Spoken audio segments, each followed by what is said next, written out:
தமிழ் சினிமாவோட மிக முக்கியமான நடிகர்களில் தளபதி விஜயும் ஒருவர். அவர் அதிகமாக ரீமேக் படங்களில் நடிக்கிறதா ஒரு சிலர் குற்றச்சாட்டு வைக்கிறாங்க. அப்படி தளபதி விஜய் எத்தனை ரீமேக் படங்களில் நடிச்சிருக்காரு, அதோட ரிசல்ட்லாம் என்னன்னு தான் இந்த வீடியோவில் பார்க்க போகிறோம். அதுக்கு முன்னாடி நம்ம சேனலை சப்ஸ்கிரைப் பண்ணலன்னா பண்ணிக்கங்க. 1997 வருஷம் மலையாளத்தில் வெளிவந்த அனியாத்தி பிராவு அப்படின்ற படத்தோட தமிழ் ரீமேக்கில் தான் தளபதி விஜய் நடிச்சிருந்தார். இந்த படத்துக்கு தான் காதலுக்கு மரியாதைன்னு பேர் வச்சுருந்தாங்க. மலையாளத்தில் இயக்குன அதே இயக்குனர் பாசில் தான் தமிழ்லையும் இயக்கியிருந்தார். ஹீரோயினாவும் ஷாலினி தான் பண்ணியிருந்தாங்க. இந்த படம் தமிழ்லேயும் நல்ல வரவேற்பு தான் பெற்றுச்சு. இருந்தாலும் மலையாளத்தில் இந்த படம் 300 நாட்களை கடந்து நேரடியாக ஓடி இருக்கு. மலையாளத்தில் கிடைத்த அளவுக்கு வெற்றி கிடைக்கலனாலும் தளபதி விஜய் அவர்களுக்கு முதல் முறையாக தமிழ்நாடு ஸ்டேட் அவார்டு இந்த படத்து மூலியமாக தான் கிடைச்சது. அடுத்ததாக 1996 தெலுங்கில் ராகவேந்திரா இயக்கத்தில் வெளிவந்திருந்த திரைப்படம் தான் பெல்லி சண்டடி. இந்த படம் தெலுங்கில் மாபெரும் வெற்றி பெற்றிருந்துச்சு.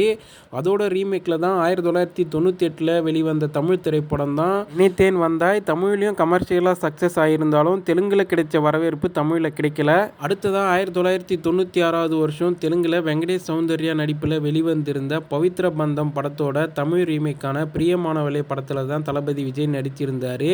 இந்த படமும் தமிழில் வெற்றி பெற்றிருந்தாலும் தெலுங்கில் கிடைச்ச வெற்றி கிடைக்கல. அடுத்ததாக டைரக்டர் சித்திக் இயக்கத்தில் மலையாளத்தில் வெளிவந்த ஃப்ரெண்ட்ஸ் படத்தோட தமிழ் ரீமேக்கில் தான் நடிச்சிருந்தார். தமிழ்லையும் அதே டைட்டிலில் தான் வச்சுருந்தாங்க. மலையாளத்தை போலவே இந்த படம் தமிழ்லையும் ஈக்குவலாக வெற்றி பெற்றிருந்துச்சு. அடுத்ததாக 1999 வெளிவந்திருந்த பவன் கல்யாணோட தம்புடு படத்தை தான் தமிழில் ரீமேக் பண்ணியிருந்தாங்க. இந்த படத்துக்கு பத்ரின்னு பேர் வச்சுருந்தாங்க.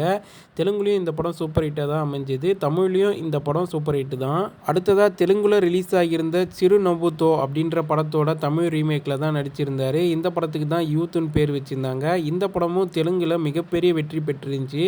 தமிழ்லையும் இந்த படம் ஓரளவுக்கு நல்ல வெற்றி தான் கிடைச்சிச்சு. அடுத்ததாக 2003 வருஷம் மகேஷ் பாபு பூமிகா நடிப்பில் வெளிவந்திருந்த ஒக்கடு படத்தோட தமிழ் ரீமேக்கான கில்லி படத்தில் தான் விஜய் நடிச்சிருந்தார். இந்த படம் தெலுங்குலையும் மாபெரும் வெற்றி தான். ஆனால் தமிழில் ஒரு படி மேலே போய் பிக் பிளாக் பஸ்டராக அமைஞ்சது. கிட்டத்தட்ட 200 நாட்களுக்கும் மேலே தியேட்டரில் ஓடிக்கிட்டு இருந்துச்சு. அடுத்ததாக 2002 தெலுங்கில் வெளிவந்திருந்த நீத்தோ படத்தோட தமிழ் ரீமேக்கான சச்சின் படத்தில் தான் விஜய் நடிச்சிருந்தார். தெலுங்குலையும் இந்த படம் எதிர்பார்த்த அளவுக்கு போகல. அதனால் எதுக்கு இந்த படத்தை தமிழில் ரீமேக் பண்ணாங்கன்னு தெரியல. தமிழுக்கும் எதிர்பார்த்த கமர்ஷியல் சக்ஸஸ் கிடைக்கினாலும் விஜயோட ஆக்டிங்கு இந்த படத்தில் கொஞ்சம் வித்தியாசமாக இருந்துச்சு. அடுத்ததாக 2005 கல்யாண்ராம் நடிப்பில் வெளிவந்திருந்த அத்தனொக்கோடே அப்படின்ற படத்தோட தமிழ் ரீமேக்கான ஆதியில் தான் விஜய் நடிச்சிருந்தார். தெலுங்கில் இந்த படம் சூப்பர் ஹிட்டு. ஆனால் தமிழில் எதிர்பார்த்த அளவுக்கு போகாத பாக்ஸ் ஆஃபீஸ் ஃபெயிலியராக தான் அமைஞ்சது. அடுத்ததாக மீண்டும் மகேஷ் பாபு இயக்கத்தில் தெலுங்கில் வெளிவந்திருந்த போக்கிரி படத்தோட தமிழ் ரீமேக்கில் தான் விஜய் நடிச்சிருந்தார். அந்த படத்துக்கும் போக்கிரின்னு தான் பேர் வச்சுருந்தாங்க. இந்த படம் தெலுங்கில் சூப்பர் டூப்பர் ஹிட்டு. அதாவது ஒரு சில தியேட்டரில் 500 நாட்களுக்கும் கடந்து ஓடுனதாக சொல்கிறாங்க. தமிழ்லேயும் இந்த படம் மிகப்பெரிய வெற்றி தான் பெற்றுச்சு. விஜய் அவர்கள் கரியர்லேயே அதிக வசூல் குவிச்ச படமாக அப்போ இருந்துச்சு. 2010 மீண்டும் சித்திக் இயக்கத்தில் மலையாளத்தில் வெளிவந்த திரைப்படம் தான் பாடிகார்டு. இதோட தமிழ் ரீமேக்கான காவலன் திரைப்படத்தில் தான் தளபதி விஜய் நடிச்சிருந்தார். மலையாளத்தில் இந்த படம் சூப்பர் ஹிட்டாக இருந்துச்சு. தமிழ்லேயும் ஒரு சில போட்டிகள் காரணமாக எதிர்பார்த்த வெற்றி கிடைக்கலனாலும் கண்டிப்பாக ஒரு வெற்றி திரைப்படம் தான் சொல்லலாம். 2009 வருஷம் இந்தியில் ராஜ்குமார் இரானி இயக்கத்தில் வெளிவந்திருந்த திரைப்படம் தான் 3 Idiots. இந்த படத்தில் அமீர் கான் தான் லீட் ரோல் பண்ணியிருந்தார். அந்த படம் இந்தியில் சூப்பர் டூப்பர் பிளாக் பஸ்டராக அமைஞ்சிச்சு. அதோட தமிழ் ரீமேக்கான நண்பன் திரைப்படத்தில் தான் தளபதி விஜய் நடிச்சிருந்தார்.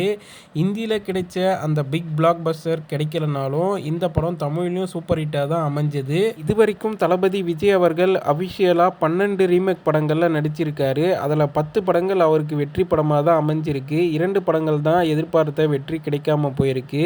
இதனால தான் தளபதி விஜய் எப்போவுமே ரீமேக் படங்களை விரும்புகிறாரு. இது மட்டும் இல்லாமல் ஒரு சில படங்களுக்கு அபிஷியலாக ரீமேக் உரிமை பெறாமலே படமாக்கப்பட்டிருக்காங்க. நாம் இந்த வீடியோவில் மற்ற மொழி படங்கள்லேருந்து தளபதி விஜய் எத்தனை படங்களை ரீமேக் பண்ணாருன்னு பார்த்தோம். நாம் அடுத்த வீடியோவில் தளபதி விஜய் நடிப்பில் வெளிவந்த படங்கள் மற்ற மொழிகளில் என்ன படம்லாம் ரீமேக் ஆகிருக்குன்றதை பார்க்கலாம்.